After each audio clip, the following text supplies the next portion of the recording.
మధ్యాహ్న భోజన పథకం కార్మికులపై రాజకీయ వేధింపులతో తొలగింపులు ఆపాలని అక్టోబర్ 2 విజయవాడలో జరిగే రాష్ట్ర సదస్సుని జయప్రదం చేయాలని ఈరోజు జిల్లా కమిటీలో పిలుపునివ్వడం జరుగుతుంది. ఈరోజు మధ్యాహ్న భోజన కార్మికులు గత 20 సంవత్సరాల నుంచి పనిచేస్తున్నారు. ఇప్పుడు ఈ ప్రభుత్వం వచ్చిన తర్వాత విపరీతంగా రాజకీయ వేధింపులతో అనేక దగ్గరలో వర్కర్ని తొలగిస్తూ ఉన్నారు. ఆ తొలగింపులు మానుకోవాలని చెప్పేసి, అలాగే మధ్యాహ్న భోజన కార్మికులకు 10,000 రూపాయలు వేతనం ఇవ్వాలని, అలాగే ఈరోజు డొక్కా సీతమ్మ మధ్యాహ్న భోజన పథకం పేరుతో నడుస్తుంది.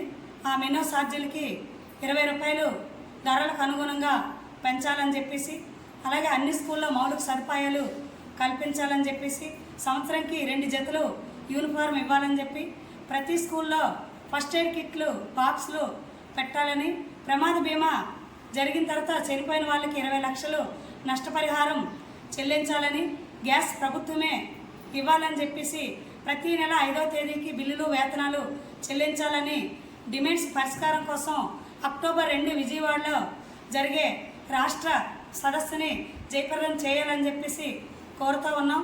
ఎందుకంటే ఈరోజు మధ్యాహ్న భోజన కార్మికులు ఎంతో కష్టపడి ఈరోజు ఈ పథకాన్ని నడిపిస్తున్నారు. కానీ ప్రభుత్వాలు ఎన్ని మారుతున్నప్పటికీ కూడా ఈ పథకాన్ని ముందుకు తీసుకెళ్ళట్లేదు. పథకంలో పనిచేస్తున్న కార్మికులకు కూడా వేతనాలు పెంచకుండా ఈరోజు చాలా దుర్భరమైన జీవితాలు గడుపుతూ ఉన్నారు. కానీ ఇప్పుడు ఈ టీడీపీ కూటమి ప్రభుత్వం వచ్చిన తర్వాత కొన్ని మండలాల్లో మా వైసీపీ వాళ్ళు ఉన్నారని చెప్పేసి, మా టీడీపీ వాళ్ళు ఉండాలని చెప్పేసి అనేక చోట్ల వేధింపులతో తొలగిస్తూ ఉన్నారు. ఇది సరైనది కాదు. ఈరోజు చంద్రబాబు నాయుడు గారు అసెంబ్లీలోనే చెప్పారు, ఈ ప్రభుత్వం వచ్చిన తర్వాత ఎటువంటి వారిని మార్పులు చేయమని చెప్పేసి. కానీ లోకల్లో ఉన్నటువంటి రాజకీయ నాయకులు కక్ష సాధింపులు ఉపయోగించి మధ్యాహ్న భోజన కార్మికుల్ని తొలగిస్తూ ఉన్నారు. దీన్ని వెంటనే మానుకోవాలని చెప్పేసి ఈరోజు మధ్యాహ్న భోజన సంఘంగా మేము రాష్ట్ర కమిటీకి తెలియజేస్తూ ఉన్నాము. అట్లాగే ఈరోజు మెనూలు చాలా విపరీతంగా మారుస్తూ ఉన్నారు. ఇప్పుడు జగన్మోహన్ రెడ్డి గారు వచ్చిన తర్వాత జగనన్న గోరుముద్దని పెట్టారు. ఇప్పుడు కూటమి ప్రభుత్వం వచ్చిన తర్వాత డొక్కా సీతమ్మ అనే మధ్యాహ్న భోజన పథకాన్ని పేరు మార్చారు. కానీ వాళ్ళకు అనుగుణంగా పేరు మారుస్తున్నారు, మెనూలు మారుస్తున్నారు. కానీ ఇప్పుడు ధరలకి చాలా విపరీతంగా ఉన్నాయి. కాయగూరల ధరలు, ఆయిల్ ధరలు అన్నీ కూడా విపరీతంగా ఉన్నాయి. ధరలకు అనుగుణంగా మాత్రం మెనూ ఛార్జీలు పెంచట్లేదు. మరి ఈ మధ్యాహ్న భోజన కార్మికులు ఏ రకంగా అక్కడ వండుతారని చెప్పేసి ఆలోచన చేయాలని చెప్పేసి మేము అడుగుతూ ఉన్నాము. అట్లాగే ఈ పథకాన్ని ముఖ్యంగా ప్రైవేట్ సంస్థలకు ఇవ్వాలని చెప్పేసి ఈరోజు ప్రభుత్వం చాప కింద నీళ్ళ ఆలోచన చేస్తూ ఉంది. ఇప్పటికే అనేక జిల్లాల్లో ప్రైవేట్ సంస్థలకు అప్పచెప్పారు. మన జిల్లాలో కూడా గారా, శ్రీకాకుళం, ఆమదాల వలస ఇచ్చున్నారు.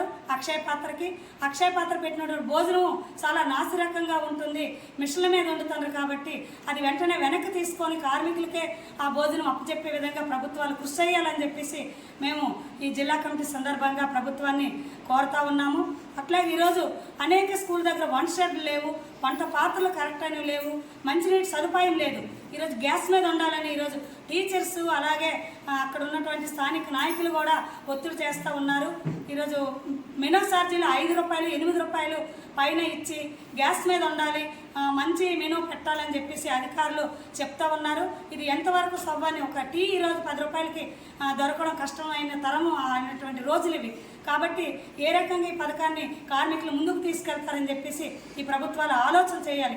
అందుకని ఈ డిమాండ్స్ అన్నీ ఏవైతే డిమాండ్స్ ఉన్నాయి, మధ్యాహ్న భోజన కార్మికులకి వేతనం 10,000 రూపాయలు ఇవ్వాలని చెప్పేసి, అలాగే ప్రతి నెల 5వ తేదీలోపు బిల్లులు వేతనాలు చెల్లించాలని చెప్పేసి, రాజకీయ వేధింపులు ఆపాలని చెప్పేసి, అన్ని స్కూల్లో మౌలిక సదుపాయాలు కల్పించాలని చెప్పేసి, గ్యాస్ ప్రభుత్వమే ఇవ్వాలని చెప్పి, సంవత్సరానికి 2 జతలు యూనిఫారం ఇవ్వాలని చెప్పేసి, అన్ని స్కూల్లో ఫస్ట్ ఎయిడ్ కిట్ బాక్సులు పెట్టాలని చెప్పేసి, చనిపోయిన వారికి 20,000 నష్టపరిహారం ఇవ్వాలని చెప్పి, దాన సంస్కార ఖర్చులు ఇవ్వాలని చెప్పేసి, ముఖ్యంగా ఈ పథకాన్ని ప్రైవేట్ సంస్థలకి అప్పచెప్పరాదని చెప్పి తదితర డిమాండ్ల కోసం అక్టోబర్ 2న విజయవాడలో జరిగే రాష్ట్ర సదస్సులో జిల్లాలో ఉన్నటువంటి మధ్యాహ్న భోజన కార్మికులందరూ కూడా పాల్గొని జయప్రదం చేయాలని చెప్పేసి ఈరోజు జిల్లా కమిటీ సందర్భంగా పిలుపునివ్వడం అనేది జరుగుతూ ఉంది. నా పేరు అల్లు మహాలక్ష్మి, మధ్యాహ్న భోజన సంఘం యూనియన్ జిల్లా గౌరవ అధ్యక్షురాలు.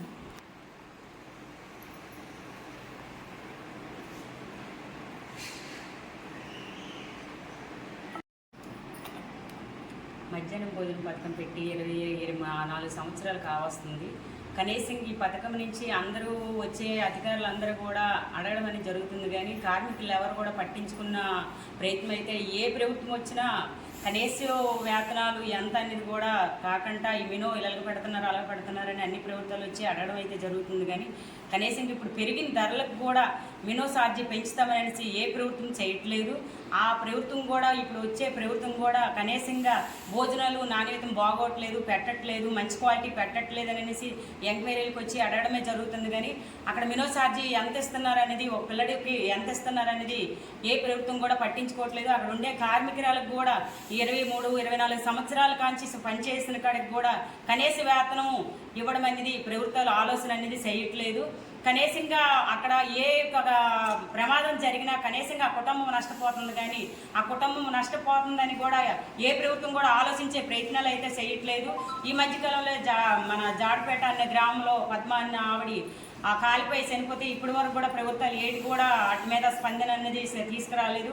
అలాగే ఆ కుటుంబం నష్టపోయింది, కుటుంబం ఎంతో బాధపడుతుంది తప్ప ఎవరు కూడా ఏ ప్రభుత్వాలు ఆలోచించట్లేదు. అలాగే ఇంకా చాలామందికి అలాగే చిన్న చిన్న ప్రమాదాలతో బయటపడుతున్నారు, కానీ అయినా కానీ ఈ పథకం అనేది చాలా సక్సెస్ చేసి చాలా చక్కగా పిల్లలకి వేడివేడి భోజనాలు ఉండి కూడా పెట్టడం అనేది జరుగుతుంది. ఇప్పటికైనా ప్రభుత్వాలు గుర్తించామని మేము కోరుకుంటున్నాము.